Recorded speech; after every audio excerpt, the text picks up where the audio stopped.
কি অবস্থা তোমার? অবস্থা তো বন্যা হয়ে গেছে, রৌদ্র আরাম বলছি। আজকে তো ফাটাই রই দিচ্ছে। হ্যাঁ, বাইরে নিয়ে গেলে পুরুষ মানুষ তুই, কালা আর দলা আছে। হ্যাঁ, পকেটের টাকা থাকলে কালা দলা কেউ দেখে না। পুরুষ মানুষের সৌন্দর্য হয়েছে মানি দেখি। পকেটে যত টাকা তুই তত সুন্দর। এটাই বাস্তব। এটাই বাস্তব। এক্সরে করার জন্য দিছে। বন্যার পানি যে গতিতে বাড়ছিল ঠিক সেই গতিতে আবার কমেও গেছে। তো এক রাতে বন্যার পানি একদম নিচে নেমে পড়ছে। তো বন্যার পানি আসলো আবার চলেও গেল, মাঝখান দিয়ে আমার পুকুরের মাছগুলা নিয়ে গেল। এই পুকুরের মাছগুলা দিয়ে মানে কত পরিকল্পনা ছিল যে অনেক কিছু করব, অনেক পিকনিক করব, মাছ ধরে আবার পুকুর পাড়ে মাছ ভাজি খাবো। তো কিছুই করা হলো না। এখন তো আর পুকুরে মাছ নাই, সব তো চলে গেছে। মানে আর কয়েকটা ঘন্টা যদি পাইতাম তাহলেই সবগুলো মাছ ধরতে পারতাম। যাই হোক, এখন তো আর কিছু করার নেই।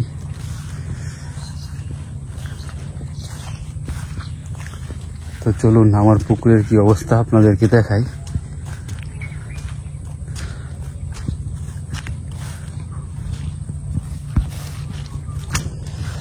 এই যে আমার পুকুরের পার ভেসে গেছে,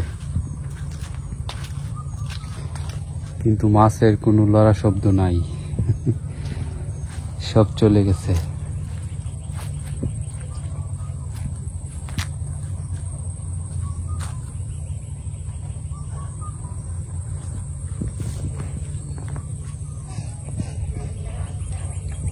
তো মটকাটা তো এখানে ডুবানো হয়েছিল, মটকাটা তো আর তোলার সুযোগ পায় নাই। তো পুকুরের পানি যদি আরো কমে, আরো নিচে যায়, আজকে যে পরিমাণ রোদ্র উঠছে, তো আজকে একদম শুকায় যাওয়ার কথা, রোদ্রের ভাবে বুঝে যাইতেছে। তো পুকুরের পানি যদি আরো নিচে যায়, কমে, তাহলে মটকাটা তুলবো কিছুদিন পরে। তুলে লাভ নাই, মাছ পাওয়া যাবে বলে আমার মনে হয় না, কারণ একটা মাছও লড়া শব্দ নাই। দেখেন অবস্থা, সব চলে গেছে।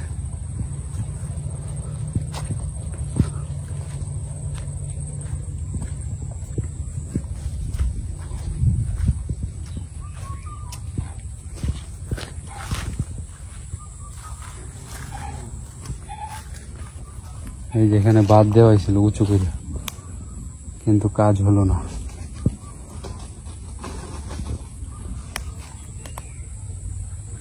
তো আমাদের ইগলু কিন্তু এখন ওই পরাবাড়ির রেন্টি গাছগুলো আছে না, ওই গাছগুলাতে আছে, ডাকাডাকি করে। তার মা বাবা আসে, আইসা যখন মাছ খাওয়ায় তখন তো প্রচুর ডাকাডাকি করে। এই মাত্র একটা ডাক দিছিল, এখান থেকে দেখা যায় না কোথায় আছে।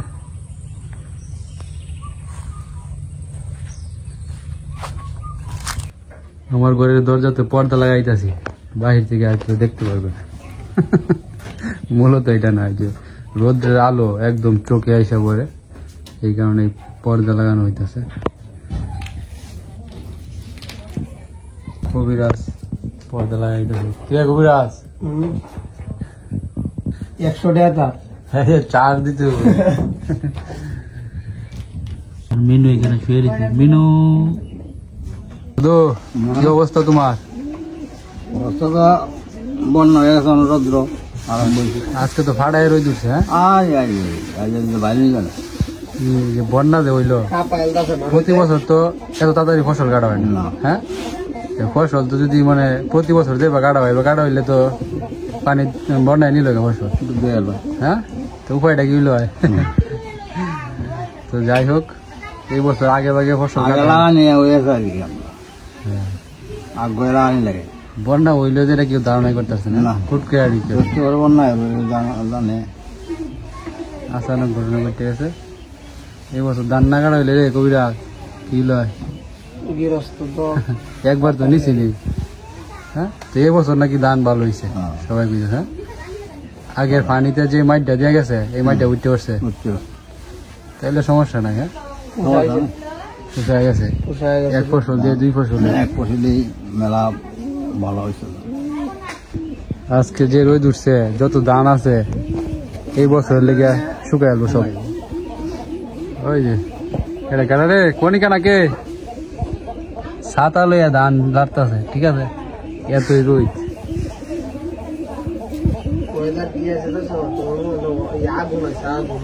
হ্যাঁ কাজটা দেখেন আজকে সব শুকায় একবারে চোর চিড়িয়ে দেব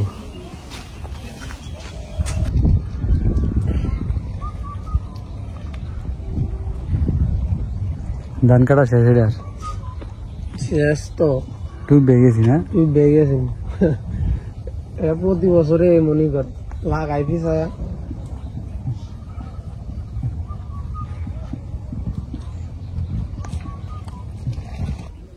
কি খবর মন্ত্রী সাহেব হ্যাঁ খবর রই দেবো সিরিয়ালটা রইতে ভাড়া আছে না হ্যাঁ তো এই দর্শক বন্ধুরা মন্ত্রী সাহেবের কাছে একটা নৌকা বানানোর জন্য দিছিলাম তো মন্ত্রী সাহেব বলছিল যে আগে ভাগে নৌকা বানাই দিব বন্যার পানি আইলে চালাইতে পারলাম পেঁয়াজ কোনটা গাছ বাদ পার গেছে তোমারে হ্যাঁ কি জবাব পার মন তো ই গেছে গা বন্যার পানি শুয়া যাইতেছে মানব বন্যার আইছে এ বন্যা হয়েছে না আমার তো ফুসকুনি মাছ লেগেছে গা ফাগারের মাছ হার মাংস শুনিয়েছে এই সাইডে বড়া ফার আছে না আছে নৌকা কবে ভাই মন্ত্রী সাহেব ফাইনাল কথা কই কাল কালকে কি ভাইয়া কাল বিকালে তেল দিবেন সান্দর রাইতেছে তো নাকি দাদা সান্দর কারেন্ট তো আছে কাল তেল দিবেন নৌকা নৌকা তো বানাইছই না কই কালকে ভাইয়াম বলে পিয়াজ কি কয় রে অর্ধেক তো বানাইলে আজ টান দিয়ে পুরা টোলা লাগাইতাম না ও আচ্ছা ঠিক আছে ফাইনালি আমাদের একটা নৌকা হয়ে যাইতেছে দর্শক বন্ধুরা মন্ত্রী সাহেবের হাতের নৌকা কিভাবে বানাইতে হয় সবকিছু দেখায় আপনাদেরকে মন্ত্রী সাহেব সেই রকম নৌকা বানায় গাইলো না তুই দিয়ে তো আগে লইতি আমি বই তাহলে চলবো রে তুই তো উঠছে না দেখা কাটতে আমি এটা রোডি কাটবো কাটতে এটা দোয়া সান্দান করিয়া দুই মিলে মিলাই তো দিলে খাইয়াম পরে পরে এটা নৌকা বানঙ্গা আমরা নৌকা বানাইব ঠিক আছে না মিলে না খাইয়াম কাম তো লবু কাম তো মিলাই দিছে পুরো বাদে পানি চেম্বার গেলে বাদে পান ফ্রিজ তো জানা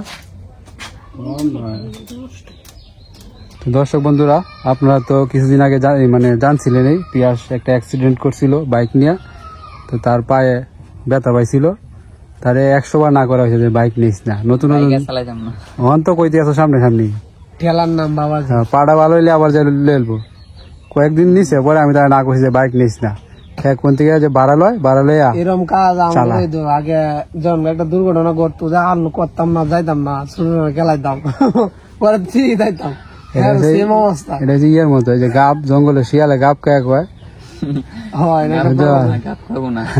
মানে গাব খাইলে পরে তো হ্যারি হইতো আর কি পটি আটকে উঠতো পরে শিয়ালে যে সময় পরে আবার যে সময় স্বাভাবিক হয়ে যেত পরে কইতো যে সময় আটকে পড়তো ওই সময় কইতো আর কি খাই আর খাবো না গাব এই সময় কি একটা জানি বলতো পরে যে সময় মানে ঠিক হয়ে যাইতো পরে কইতো কাপ খাবো না খাবো কি গাবের মতো মজা কি মানে আরো এই অবস্থা রয়েছে ব্যথা পাইছিলাম ব্যথাটা ঠিক হইলেই আবার যাই বাইক লিব আরেকদিন যদি তুই পেঁয়াজ বাইক লইস তোর একদিন আর আমরার 2 দিন লাগে ঠিক আছে তো এখন পায়ের অবস্থা মানে ফুলতাছে আস্তে আস্তে ঠিক হইতেছে অনেকদিন হয়ে গেছে তো এখন পিয়াস নিয়ে আমি আর কবিরাজ যেতেছি কলমাকান্দা উপজেলা স্বাস্থ্য কমপ্লেক্সে হসপিটালে আর কি দেখি কি চিকিৎসা করা যায় মেরামত করা যায় ইনজেকশন কয়েকটা লাগাই দিব না ইনজেকশন ভয় পাস নাকি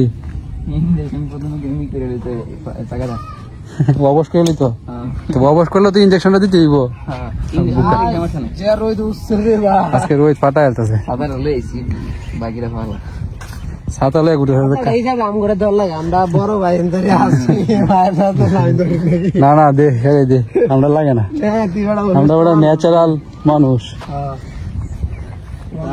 পিয়ার ছাতা আনছে অসুস্থর জন্য না সে ছাতা আনছে এলো সে নাকি রোদ্রে কাল হয়ে যাইব তেমনি কালা রোদ্রে কাল হয়ে যাইব বেটা তুই বেড়ান মানুষ বেড়া পুরুষ মানুষ তুই কালা আর দলা আছে হ্যাঁ পকেটের টাকা থাকলে কালা দলা কেউ দেখে না কবি আসুন না গাছ আমি ঠিক আছে না অত বুড়া বুড়া কালা বেড়া হ্যাঁ এই যে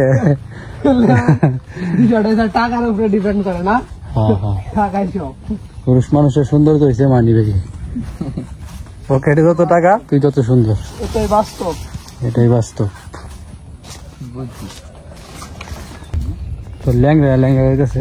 তো পিয়াসের জন্য সবাই দোয়া আশীর্বাদ করে দিন। সাবস্ক্রাইব বাচ্চা লো, আগে বাচ্চা লো, সাবস্ক্রাইব সাবস্ক্রাইব। এটা বিষয় না, তুই বেটা সুস্থ নাকি? তুই সুস্থ, সাবস্ক্রাইব দেখবি ওটা।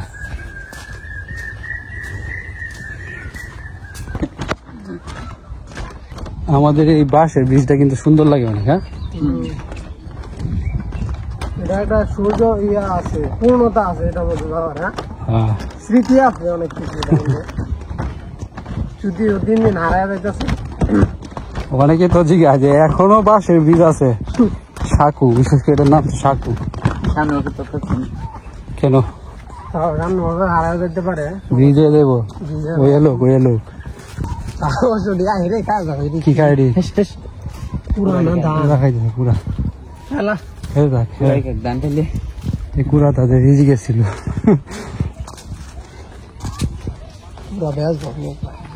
কুড়ার তো দাম প্রচুর।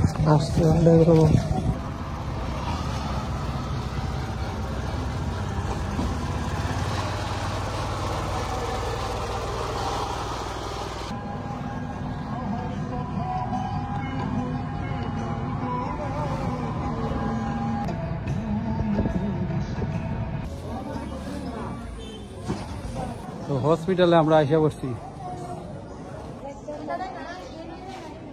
এদিকে কই বন্ধ?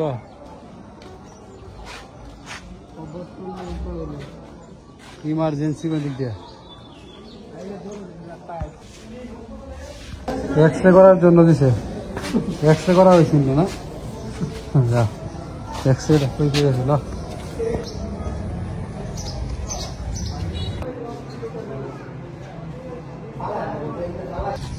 তো পিয়াসের এক্সরে করা হয়েছে, তো এক্সরে রিপোর্ট দিব, এই কারণে পিয়াসে ওই ওয়েটিং রুমে বসে রাখছি। তো আমরা আসছি এদিকে হসপিটালের পিছন সাইডটায়। তো পিছন সাইডটায় বিল, হসপিটালের পিছনে বিল দেখেন, our our Haor Haor. Hour না বললে এই ঢেউ গেলে।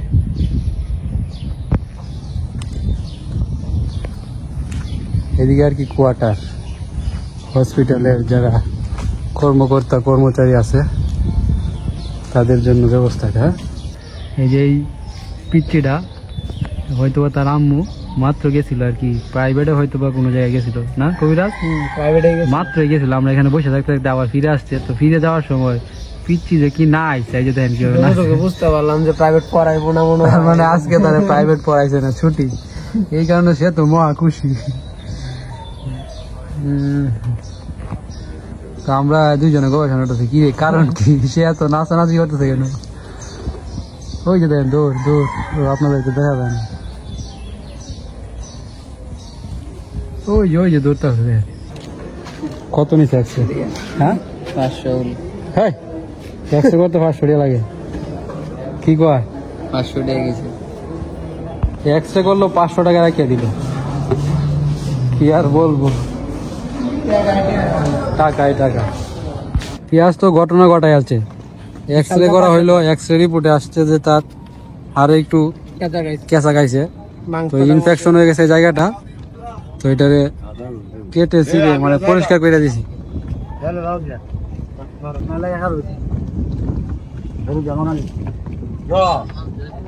তো এখন আমরা যাইতেছি নদীর ওই পারে, মানে আমরা যেখানে ছিলাম হসপিটালটা হয়েছে মনতলা, এখন আমরা যাবো কলমাকান্দা পূর্ব বাজার। কবিরাজের কি কাজ আছে? আমি যাই টিনের দোকানো, আমি তো খাওয়া দাওয়া করবো। হ্যাঁ, ওই দিক দিয়ে যাওয়ার থেকে এদিকে শর্টকাটে যাইতেছি। ওই যে ব্রিজ আছে অবশ্য। অবশ্য তো ডক্টরে কি বলেছে একদিন পরে পরে আয়া?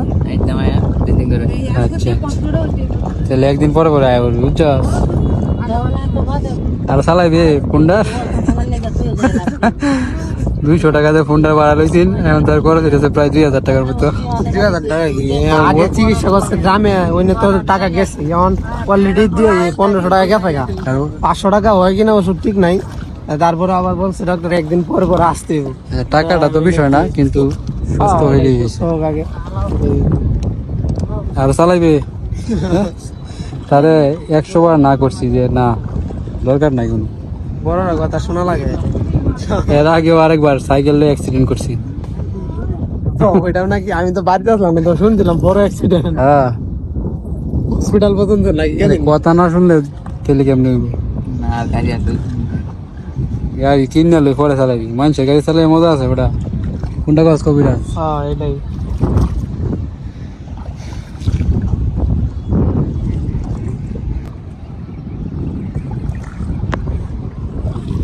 কদিন আগে দেখে গেছি পুরা একবারে না।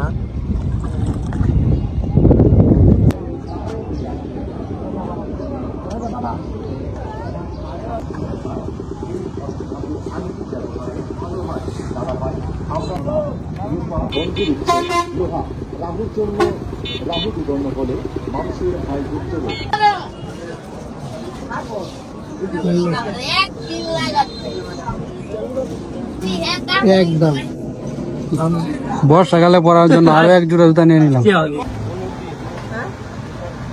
বৃষ্টি শুরু হয়ে গেছে। যখন আসছিলাম কি রোদ্র, হ্যাঁ ভালো হয়েছে, স্বস্তি হ্যাঁ। বৃষ্টির কাজে দিব ছাতা গো। গ্যাসের জন্য ওষুধ নিতে ফার্মেসিতে আসলাম।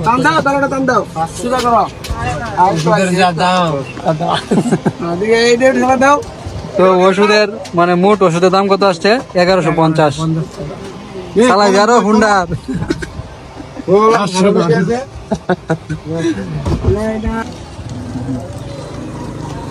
বৃষ্টি পড়তেছে, বৃষ্টি অপেক্ষা করতেছি বাড়িতে যাওয়ার।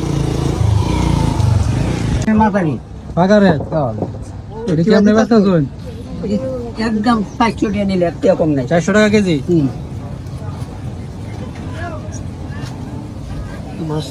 আর এডি? এটি 120। ঠিক আছে, পুরে সিঙ্গারা খাই আইলই নাকি কবিরা? পেঁয়াজ না দাদা? পেঁয়াজ দিলে তো ভালো হলো। পেঁয়াজ ছাড়া তো জমে না।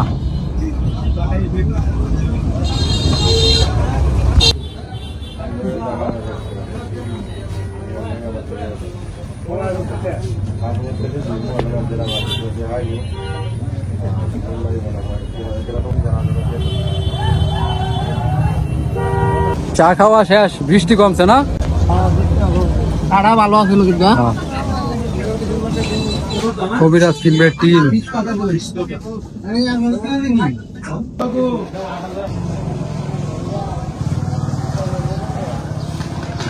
কলমাকান্দা আইসা রনিকের সাথে দেখা।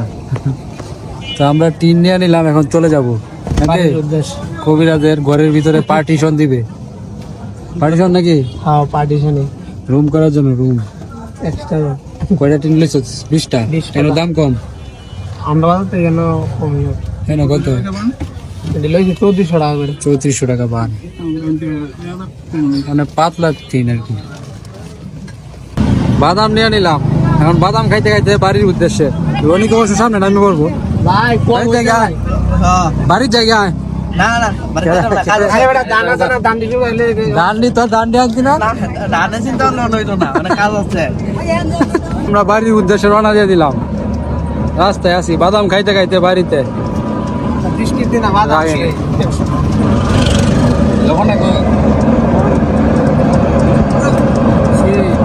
হাওয়ার হাওয়ার না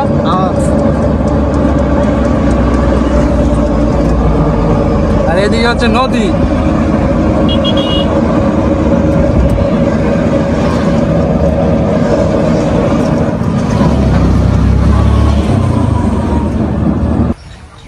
তো টিন নিয়ে আমরা পৌঁছায় গেছি। এই রে এটা কেটা?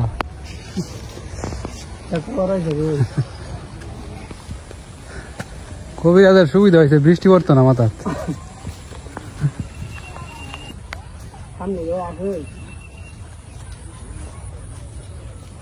সাবধানে পাড়া দিস।